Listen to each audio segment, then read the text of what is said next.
Assalamualaikum, hai semuanya. Pada mata pelajaran korespondensi kali ini, kami akan menjelaskan tentang kompetensi dasar yang keempat, yaitu menerapkan tata naskah dalam kegiatan surat menyurat bahasa Indonesia, sehingga nantinya teman-teman diharapkan untuk bisa membuat naskah surat menyurat bahasa Indonesia. Bersama kami, kelompok 5, Almira Fitriana, Devita Rahmawati Napitupulu, Peru Meginta Simanjunta, Putri Anggri Azari, dari Prodi Pendidikan Administrasi Perkantoran Universitas Negeri Medan. Mari kita mulai.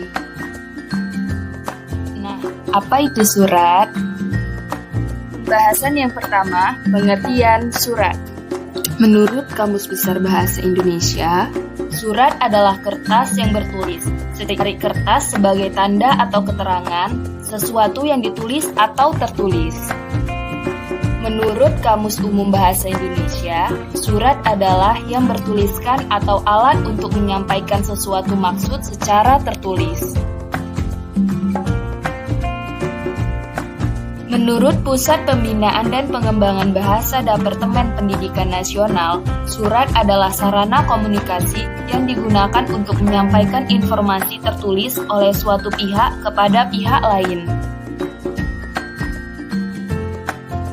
Dan menurut Joko Purwanto, surat adalah sarana komunikasi yang digunakan untuk menyampaikan informasi tertulis oleh suatu pihak kepada pihak lain, baik yang berkaitan dengan kegiatan bisnis maupun non-bisnis.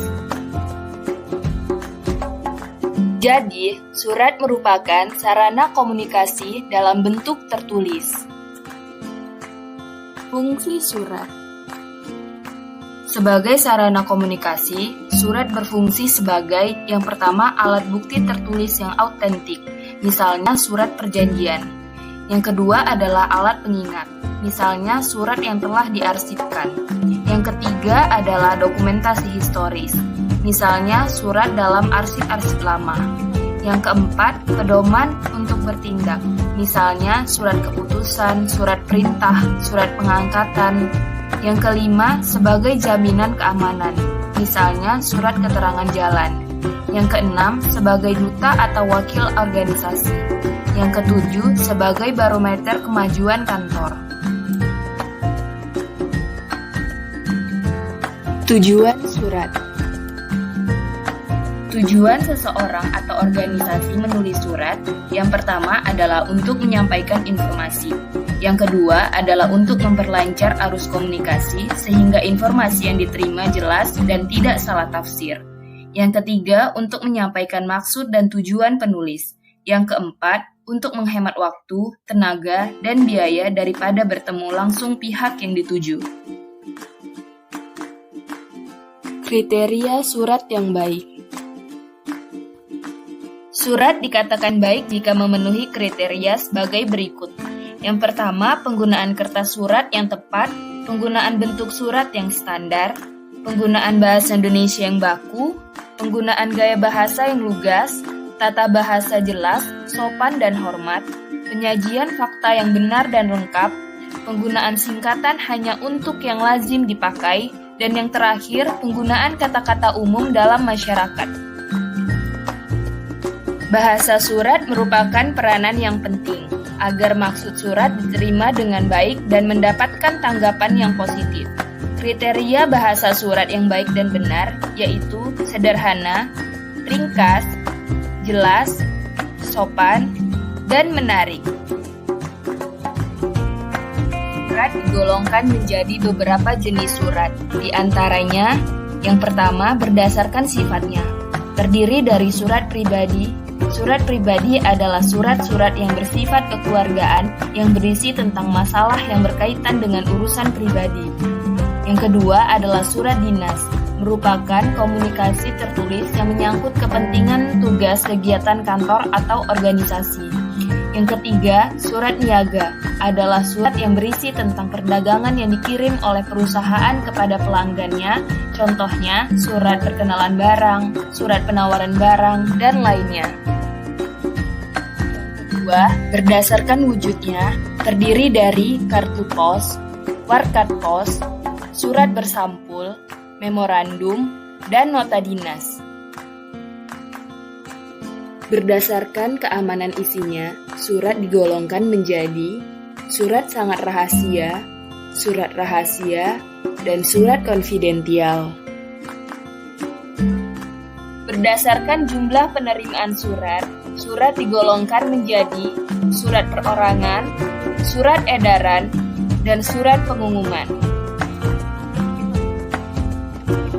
Bagian-bagian surat terdiri dari kepala surat, pembuka surat, isi surat, dan penutup surat.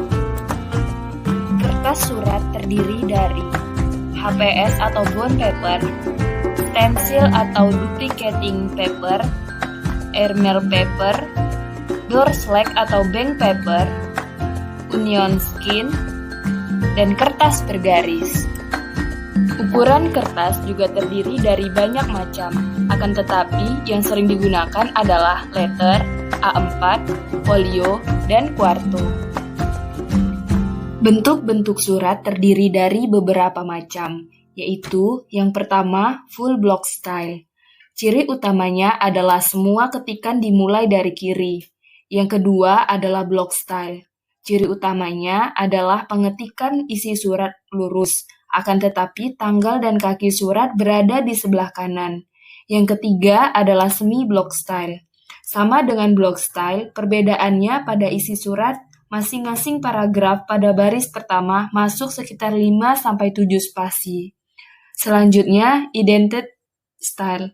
Ciri utamanya adalah sama dengan semi-block style, tetapi pada alamat dalam berbentuk lekuk, yaitu baris kedua masuk sekitar 5-7 spasi dan baris ketiga masuk 10 spasi.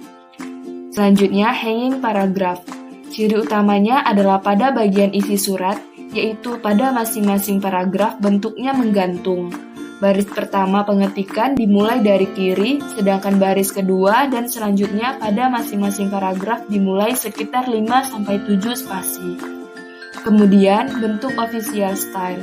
Ciri utamanya adalah alamat dalam berada di sebelah kanan, lurus dengan tanggal. Yang terakhir adalah bentuk surat resmi. Biasanya bentuknya sesuai dengan tata naskah instansi atau sebelum dikirim, surat hendaknya dilipat dengan menggunakan beberapa cara, yaitu yang pertama standard fold atau lipatan baku, yang kedua low standard fold atau lipatan baku rendah, yang ketiga low accordion fold atau lipatan akordion rendah, selanjutnya accordion fold atau lipatan akordion, parallel double fold atau lipatan ganda sejajar, French fold atau lipatan model Prancis, single fold atau lipatan tunggal, baronial fold atau lipatan baron. Demikianlah penjelasan kami tentang tata naskah surat menyurat. Semoga bermanfaat. Wassalamualaikum warahmatullahi wabarakatuh.